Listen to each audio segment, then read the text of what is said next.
And what is going on, everyone? And welcome to a special edition of Playoff Football brought to you by the Roundtable Network, powered and brought to you by BetUS. We're not the two handsome men down below. It is me representing the Houston Texans, and I got my boy from the Snake Sports Talk Show. What's going on, Pops? How you doing?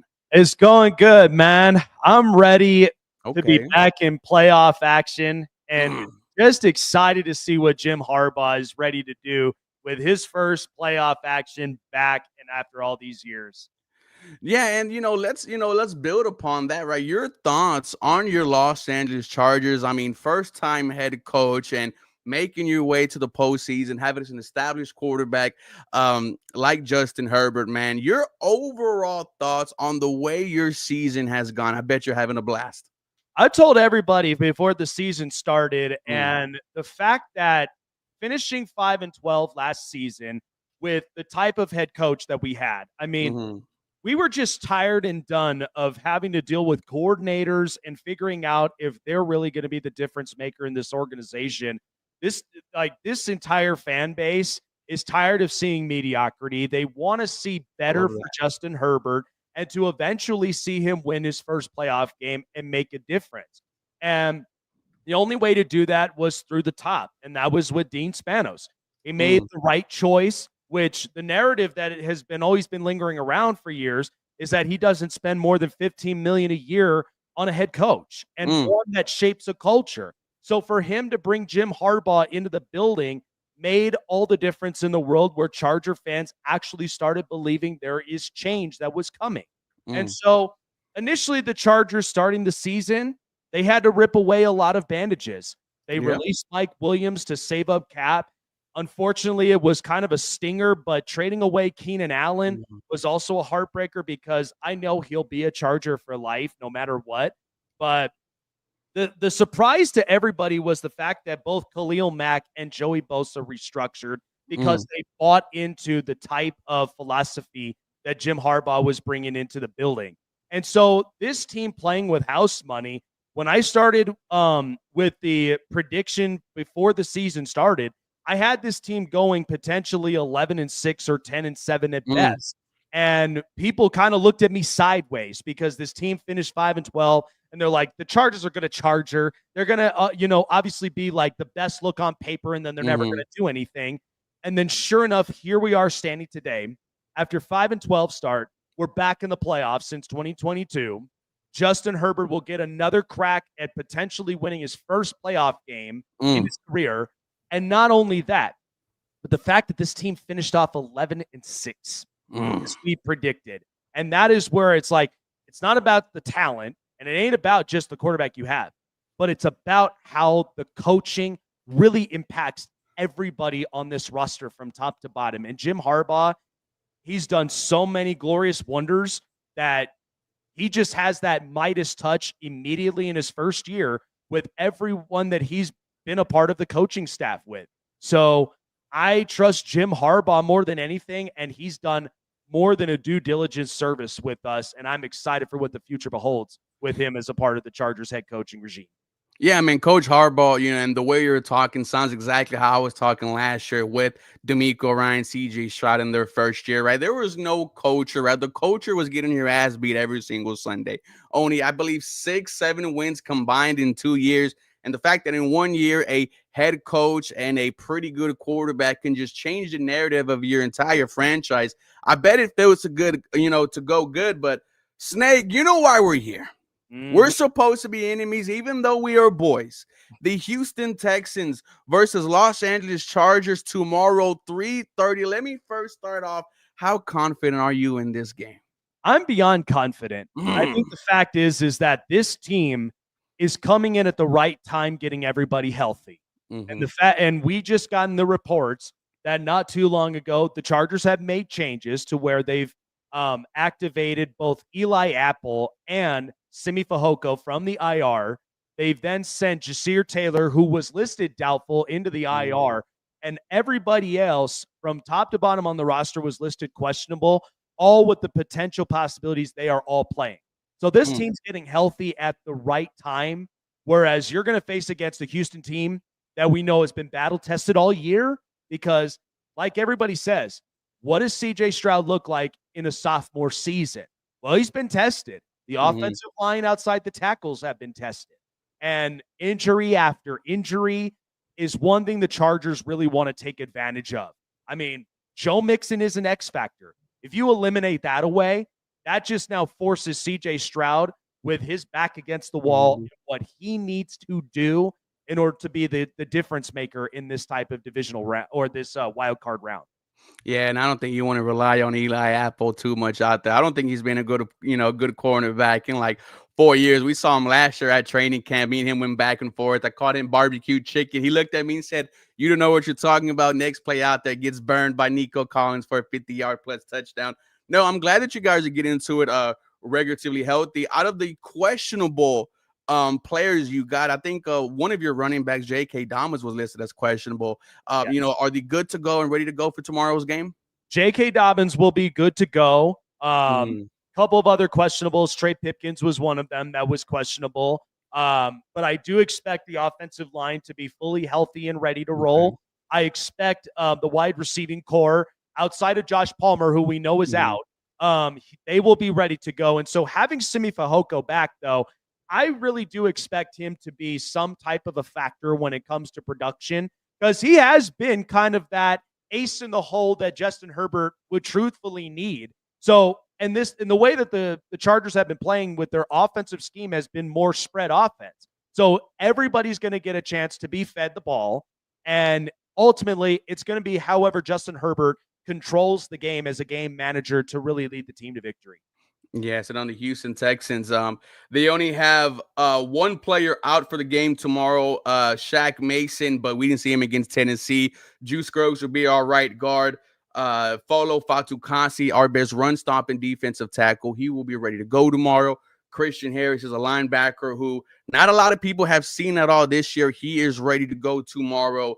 The only people outside of those guys, it looks like the Houston Texans are heading into this matchup relatively healthy. I haven't been able to say that all year. I think for us, Snake, man, we are hoping that this Houston Texan offensive line could give CJ Stroud some time to operate. And we've been talking about that since week one, all the way, to right now. The fact that you've had multiple starting offensive line combinations, CJ Stroud, the second most sacked quarterback in the NFL. The hits started to, tack on towards the end of the season. Your thoughts on your defensive line and your confidence in that you're going to get into CJ? I mean, what a turnaround all season long that it has been for this Chargers defense. This is a team that, like, all throughout the season, they are the number one scoring defense to where they have only allowed 301 points altogether and have averaged opponents to 17.7 points per game. And so that's the one thing that's been the biggest benefactor. And I think a lot of that is because Jim Harbaugh, if we know anything about some of these culture setting coaches, they always have a right-hand man next to him. And that guy just so happens to be Jesse Minter. The way that this front line, and then not to mention how the team has been playing tough, they've been playing physical, and they've been really just been getting after either it's the offensive weapons or it's been getting after the quarterback or stopping the run. The Chargers have been playing relentless football. So to me personally, I expect that our front line with Poona Ford, Morgan Fox, and multiple others are going to try to instill pressure. But the other thing that the Texans have to be careful for is that Derwin James, this is the thing you also got to understand. The Chargers only had one All-Pro who just so happened to make the second team All-Pro this year, and that was Derwin James.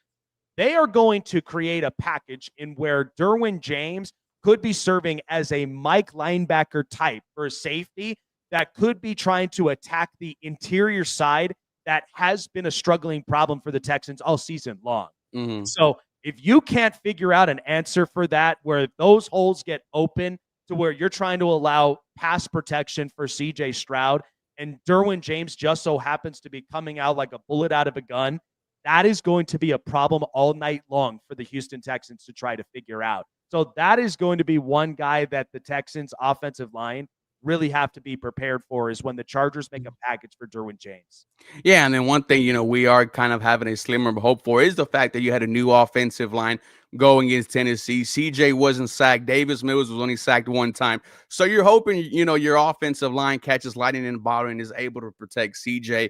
Outside of that, I think I like my weapons against your secondary. Nico Collins, before he got hurt, was leading the league in yards per game. As far as any help outside of Nico Collins, there really is none. We brought in Deontay Johnson off of waivers just a couple of weeks ago from the Baltimore Ravens.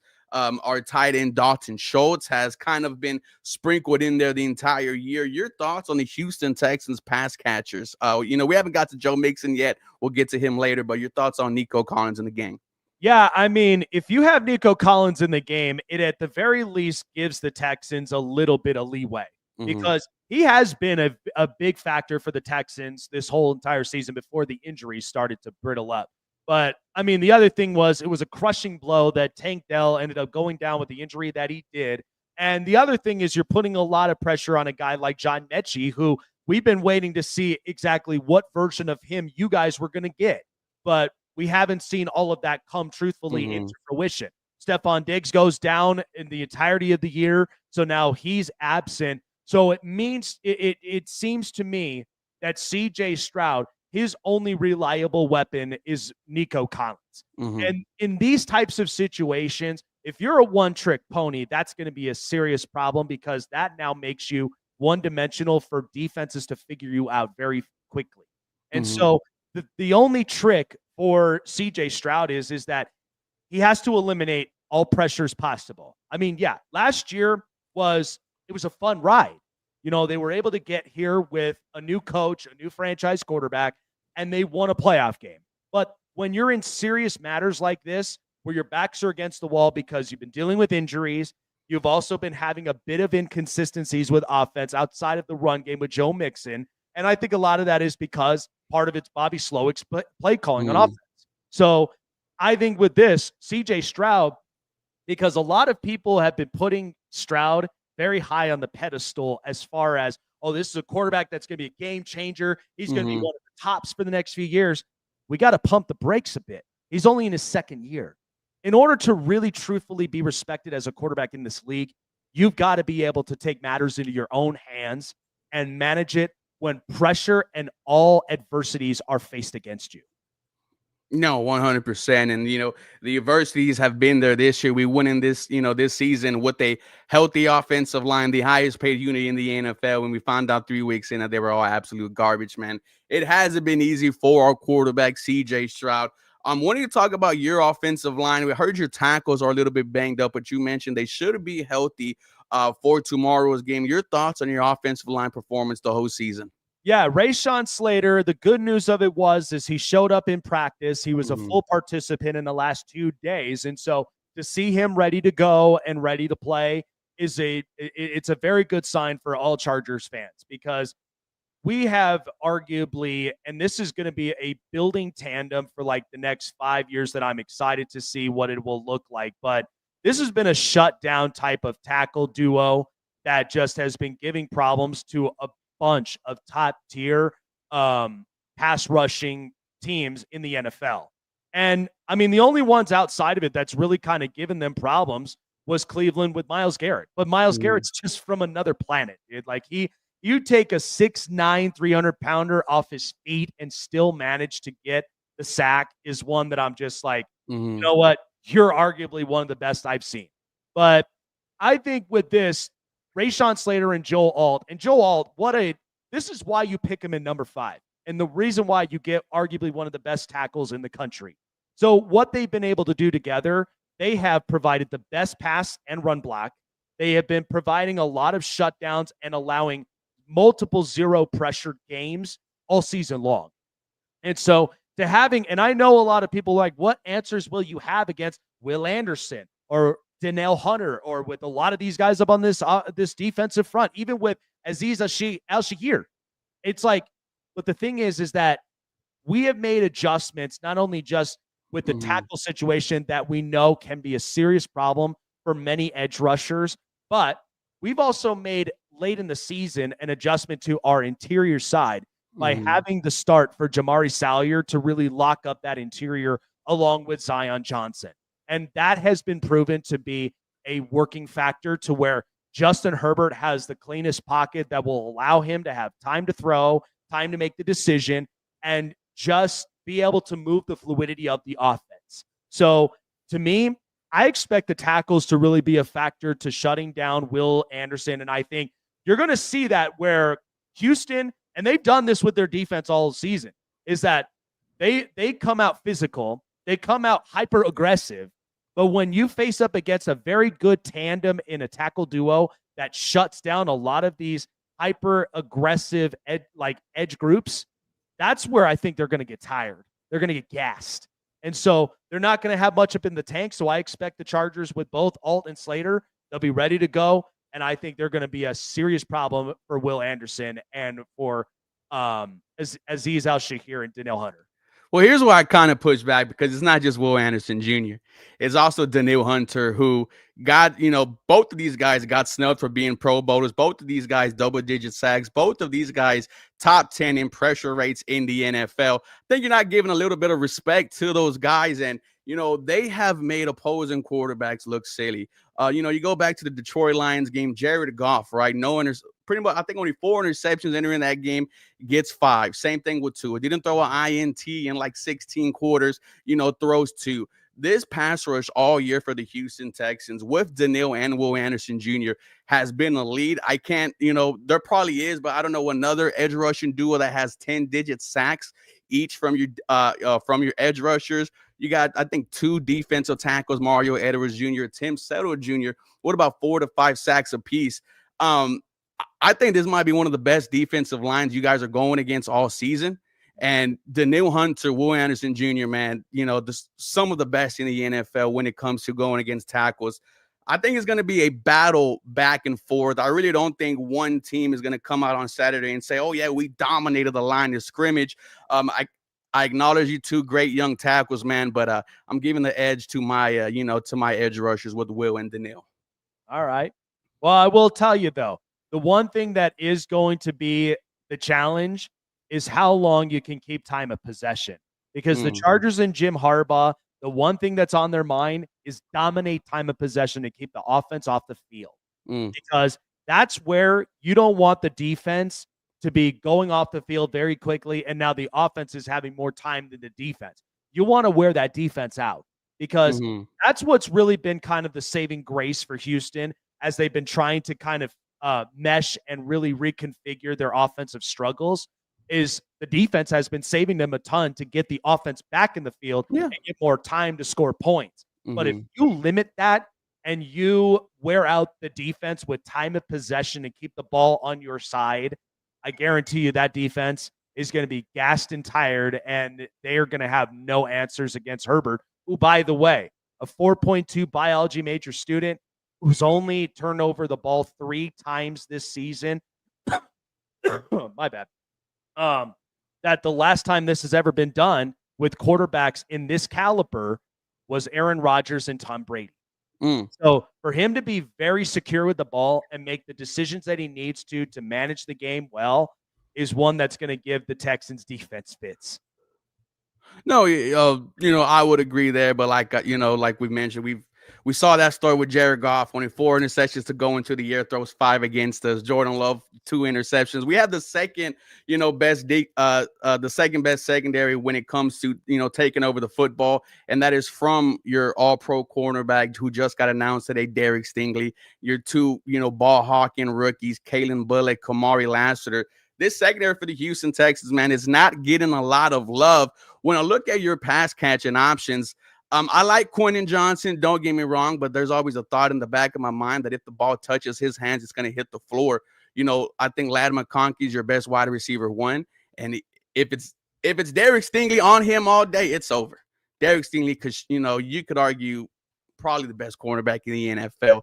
Give him 2 if you want to. But as far as the pass catchers, man, against the Houston Texans secondary, I'm giving the advantage to us. Now, I will tell you what, though, you may try to face up your top corner against one of the top receivers, but you also still have to be prepared for that even if Justin Herbert doesn't go to his top tier receiver, that there are still options that are left available in his arsenal. They may not be top tier receivers like we've seen in the NFL, like a Tyreek Hill or T. Higgins or a Jamar Chase or any of them. But if they're good enough to move the chains up on offense and at least be on the same pages and the same connection with Justin Herbert, that's where that's going to cause serious problems, to where I can see this, that if the Houston Texans defensive coordinator, if he's having to reconfigure the defense because he's not going to his number one target, is going to allow them to push back. And then that's going to open up more holes for Ladd McConkey to now get open. And then they're going to be frustrated in that. Yeah, and then Ladd McConkey going up against his former Georgia teammate Kamari Lassiter, man. Both these rookies are firing in all cylinders. But, I trust DeMeco Ryans, who is in charge of this defense, man. He's made, some very good quarterbacks look silly. The thing about this team, Snake, is what I've been talking about here. It's just the fact that this offense just hasn't given you anything, outside of Nico, CJ, and Joe Mixon. When you talk about Joe Mixon, he's exactly the type of running back that the Houston Texans needed in the offseason. Double-digit touchdowns on the year, cracks 1,000 yards. I think, Joe Mixon is only going to get better. Your plans, your thoughts on the Los Angeles Chargers plans on slowing down Mr. Joe Mixon? I think all it comes down to stacking up in the box at the same time, like I said, attacking the interior side, because there may be some of those play packages where they may have Joe Mixon try to attack up middle and try to test it to see how solidified that front line is up and into the interior side. And I think he's going to figure out very quickly that when you get a guy like Poona Ford and Teair Tart, who really have been run stuffers. Teair Tart, shout out to him. Man, that's where I'm like, I think Joe Mixon is going to figure out very quickly that he may have to reconfigure and have to run more on the outsides. But even with that, we'll have linebackers that are ready to go after him when it comes to that point. But the one thing is, you will eliminate the run game for the Texans. You'll have no choices but to end up passing. But that also comes with, how does CJ Stroud now make that decision, whether it's going to be his best reliable target or it could be somebody that he has to now trust in these spots to get the ball to and hope that he will help to move the chains with him to keep the offense on the field. And I think that's where you're going to figure out very quickly. Not going to be that easy. And one side note, that for Jim Harbaugh, because I've heard a lot from Texans fans, because they're all like, nobody wants to come into NRG Stadium because it gets loud, it gets pumping, and everybody's just ready. You don't want to go into NRG Stadium. The last time that Jim Harbaugh was in this very stadium was the year he won the Natty. So he's prepared for anything. So atmospheres don't really matter to him. It's all about his eye is on the prize. You step in, there's an opponent that's right in front of you that's blocking your path to potentially getting to the Super Bowl, and that's where you got to take the first step. So Jim Harbaugh is going to do any and everything in his willpower to take that first step, eliminate the opponent, and get ready for the next matchup. Get ready for the next match, man. You sound like you're just gonna walk over this, man. Dude, you forget where you're walking. You are walking into the city of Houston, shortcuts. Man. Remember, we're the team that says no elevators. We'll take the stairs. We'll walk our way up in there and walk all over Houston. Listen, bro, you got a team that's just as ready to grind out a win as you guys. DeMeco Ryans has shown all year that he is willing to win by 1 point. Listen, the last time we had a playoffs atmosphere in NRG, it was against the Cleveland Browns, and everyone chose them to spank us.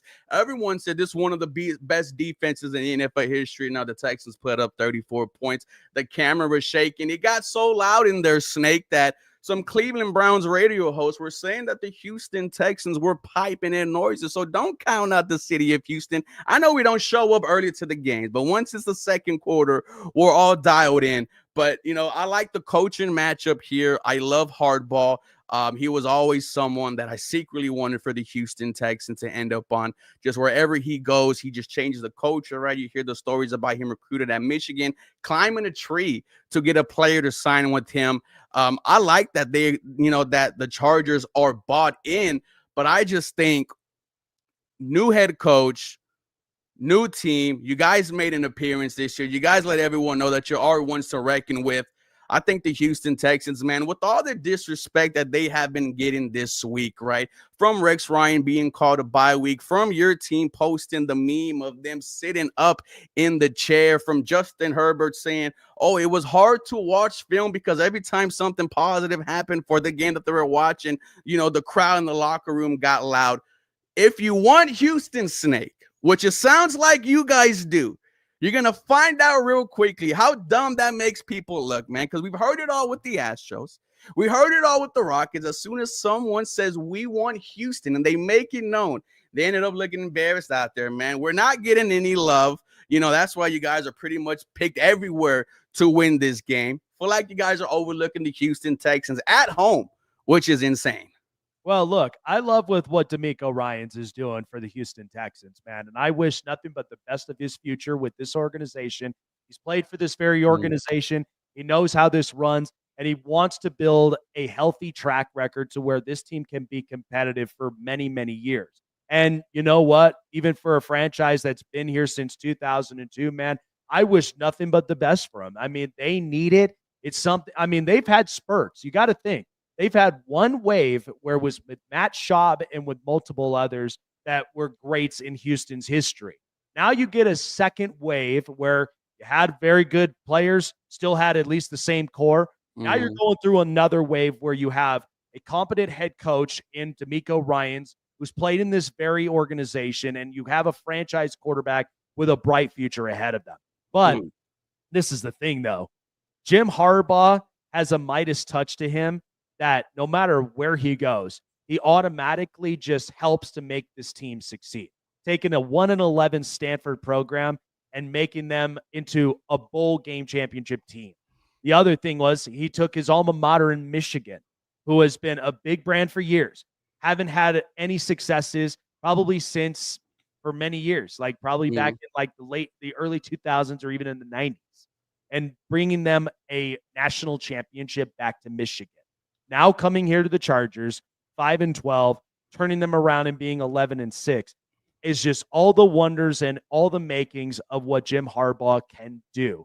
Is he's not just built for just trying to work this way, work that way. He works in all aspects, and think of however you want him, whether he's quirky, whether you don't understand him or you don't get him. Players, there's a difference where players want to play the game, players that are built to want to go to war with a coach. And that's the part where, listen, I don't know how storms are. I mean, I don't want to bring it up this way. I understand that with Houston's history, but I don't know if they realistically have experienced a storm of what the Chargers are going to have with Jim Harbaugh in the building. I don't know if that's going to really intimidate Texans fans, but I promise you this, I very much feel a little bit intimidated. I'd feel a little bit quaking in my boots if I'm the Houston Texans when I know Jim Harbaugh and the rest of that entire roster comes in with full brute force and brings in all the storm ready to take the Texans head on. And then listen, I know you guys got the hooks, man, but I know we got Texas tonight. And my big thing is it's time to hook them down. Hey, man, that's why we say here in Houston, H-Town, till we freaking drown, man. Yeah, like Texans said, Snake don't know what's about to happen tomorrow. Right. You're going to learn that there's a little flavor here in the city of Houston. But one thing we can for sure say that both these franchises are taking steps to get to places that they've never gone before. And I am excited to start the NFL playoffs off tomorrow at 3:30. Snake, give me your score prediction and give me a reason why your Los Angeles Chargers could potentially win tomorrow. So I expect this to be, it's the first game of the wild card. I expect this to be like a very exciting start because now the playoffs are officially here. So it's all 0-0s from here. No matter what your record was in the regular season, no matter what exactly your stats, any of that gets thrown out the window when you're in the playoffs. So I expect this to be an exciting start to the playoffs. Now, it may not look pretty. It may not look pretty to start with. There may be a little bit of some hiccups in the first quarter or so. because you're trying to experiment what's working, what's not, and then try to come up with patterns to really now mesh to where, hey, we're now building fluidity for our offense and for our defense. So I expect the Chargers to come out with full force. And like I said, we ain't taking no shortcuts. There ain't no elevators with us. We are going to be taking this step by step. We'll take the stairs. It don't matter with us. But we're going to take every single step possible until we wear out all of our opponents that stand in front of us. That means coming in with a solid run game to open up more of the offense, giving quality protection for Justin Herbert to make the decisions and to manage the game the way that he knows best. Our defense to shut down the run game in order for CJ Stroud to build more pressure, and even building packages for Derwin James to apply more quarterback hits, more pressures, and make it a reckoning for CJ Stroud to be afraid to face this Chargers defense. I think this is going to be exciting, but my final score prediction, I feel like that this could be a one possession game. I'm going to go with the Chargers in this one, and I expect this to be a 27-20. Chargers win this one on the road. And you know exactly who I'm getting prepared for after that one. Hey, you already know. Listen, hey, I'm going to be preparing for them also. Because the Houston Texans, ladies and gentlemen, they're going to let the Los Angeles Chargers come. They're going to let their 10 fans walk in the stadium because we know they don't travel well. We're going to be loud. We're going to have the camera shaking. We're going to have Justin Herbert so frustrated that we're going to get multiple false starts. We are going to get some low moments like our boy Snake just mentioned. But the reason why the Houston Texans are going to win tomorrow is because CJ Stroud is going to get protected. And that is the one thing we've been talking about all season with this new offensive line. If they give CJ Stroud time to operate, it is going to be deadly out there. And if that does happen, not only do I think I could beat Los Angeles, I could beat Kansas City, I could beat Baltimore with my quarterback CJ Stroud. 23-20 is where I have it. I have a Kaimi Fairbairn 50-yard field goal Snake to win it. We're both gonna have heart attacks. Our blood pressure is going to be up. But one thing, brother, hey, welcome to the playoffs. This was a fantastic episode, man. Let the fans know where they can find you and all your great work. Listen, man, it's so good to be back in the playoffs. This is a better feeling than the last time that this team was in the playoffs. So yeah, I remember that. I am invested, and I'm literally like just charging up to get ready for this one. But for all of y'all, as you know, as a part of the AFC West Roundtable and where you can find me at in the Roundtable sports community, find me at Chargers Syndicate on all social media platforms, X, IG, also on TikTok as well. And also for my regular show at the Snake Sports Talk Show, as you know. But most of my fans all come from Chargers Syndicate. And be prepared because we're ready to charge up. We're ready to bolt up or shut up at this point. And, man, we are bringing the storm. Hey, man, no one in Houston charged their phones tonight, man. We don't like the Chargers at all. But, guys, this episode brought to you powered by BetUS. Quick 24-hour payouts, 24-hour customer service, guys. BetUS, where the game begins. And hopefully one of us gets to be here next week and talk about their team advantage to the divisional round. Peace. You're known as NRG Stadium. You better keep that same NRG. All right. I was all right, brother.